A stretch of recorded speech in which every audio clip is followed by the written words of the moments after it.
The Pokemon Company revealed that we are getting Mega Gengar and Mega Diancie decks in October 24th to be exact.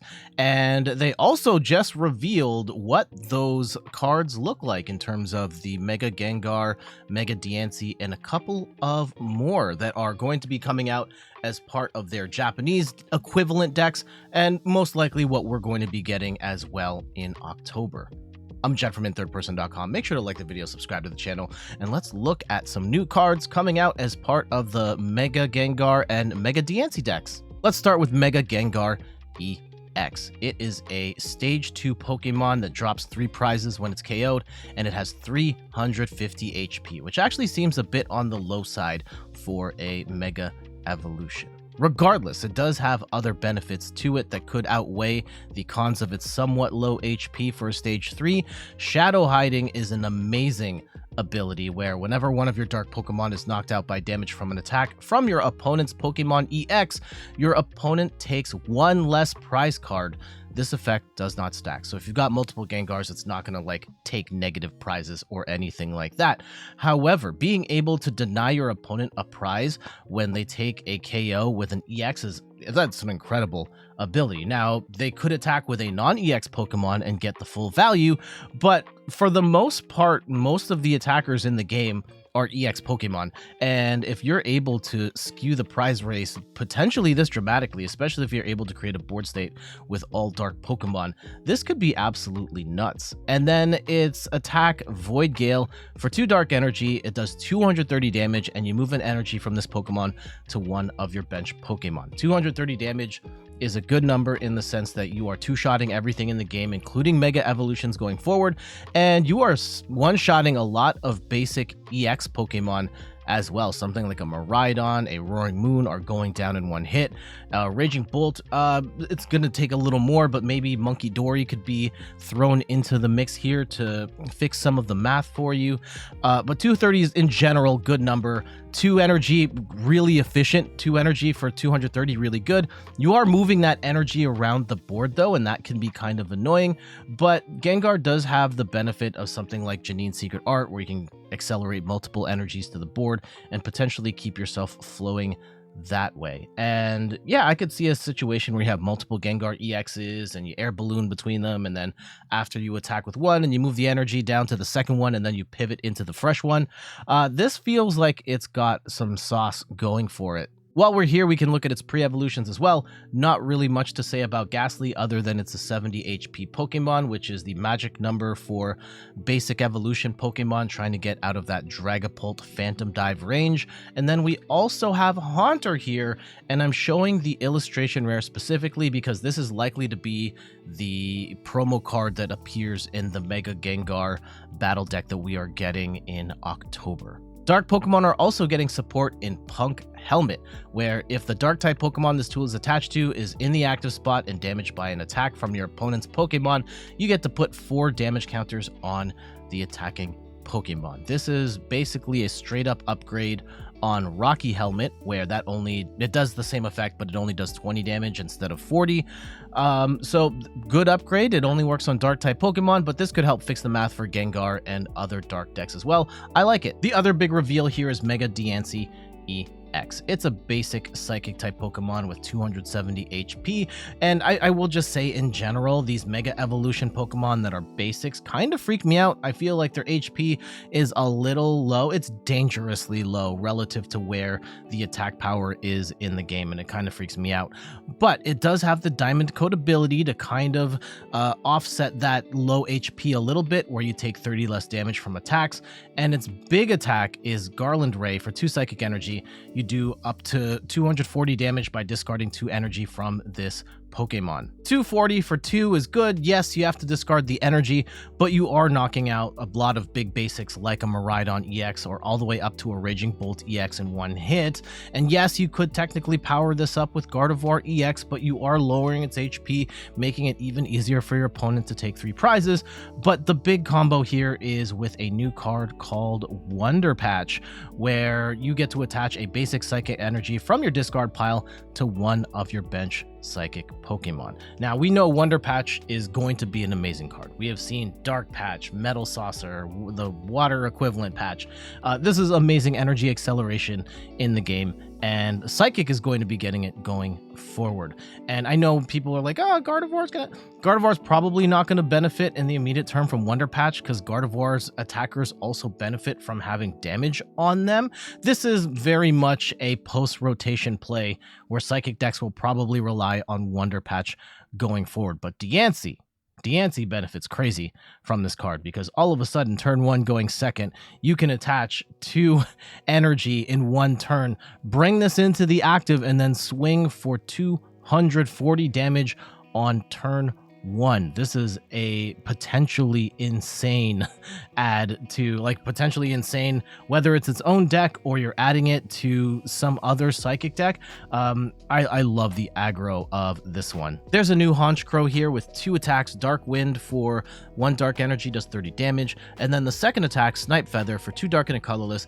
You discard 2 energy from this Pokemon, and this attack does 120 damage to one of your opponent's Pokemon. So you get a bench snipe attack here, essentially. And getting 3 dark energy on a Honchkrow feels terrible, but in the immediate term, we have reversal energy, where you can attach that to a evolution Pokemon. If you're behind on prizes, then it counts as 3 rainbow energy, and I like that combination of Honchkrow with that reversal energy, and you can tech that into your dark deck and give yourself a sniper. However, that, with the next rotation, that card goes away, and I think this Honchkrow becomes way less playable. Since we're here, we might as well look at the Murkrow as well. This one, its attack, whatever.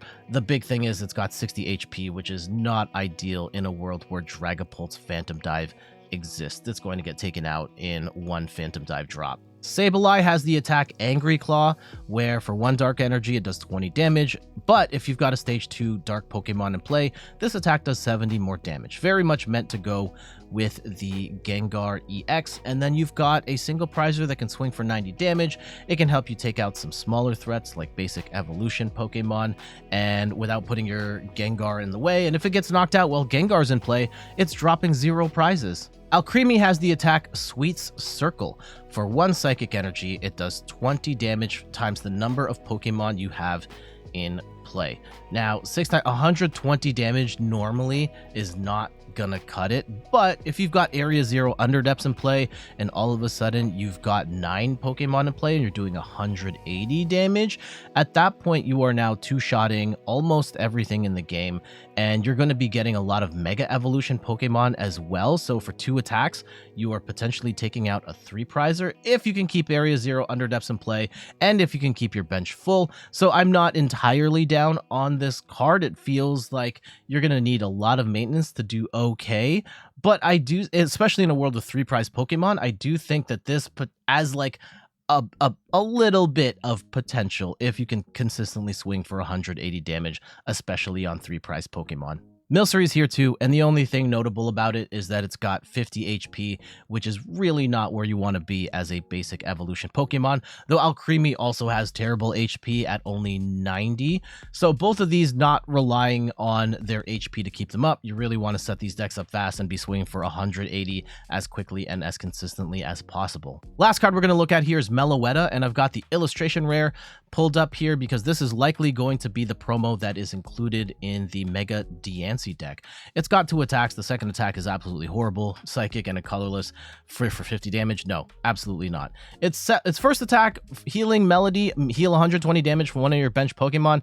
My gut reaction to this is it's also bad. There might be some scenarios, maybe you want to heal a Mega Gardevoir or something, but I just don't see wanting to waste a turn healing rather than attacking. So right now my gut says this is a bad card, but if you feel differently or have a use case for where this is worthwhile, let me know in the comments. All right, I gotta get going, but thank you so much for watching.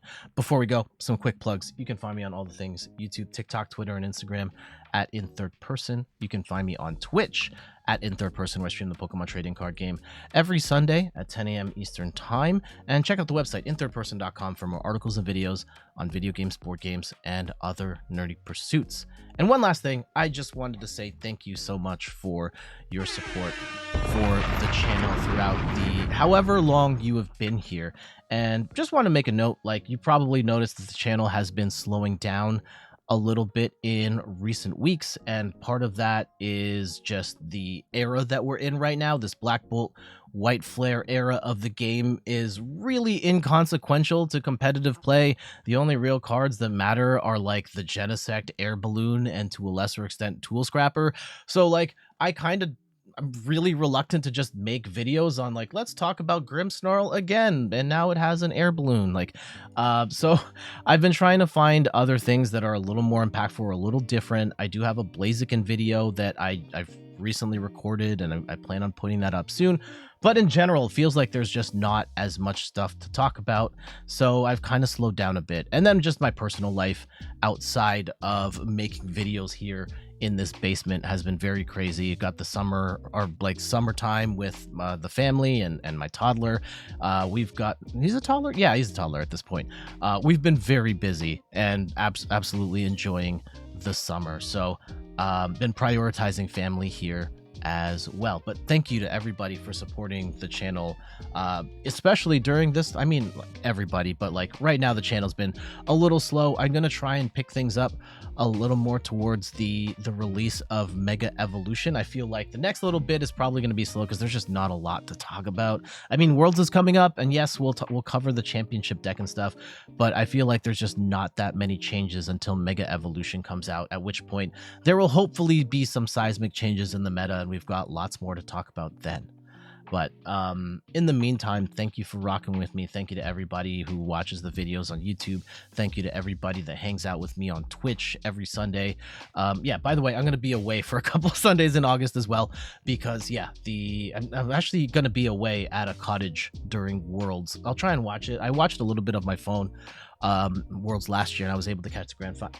Anyhow, I'm just rambling at this point. Thank you so much. I got to go. I'll see you later. Bye-bye.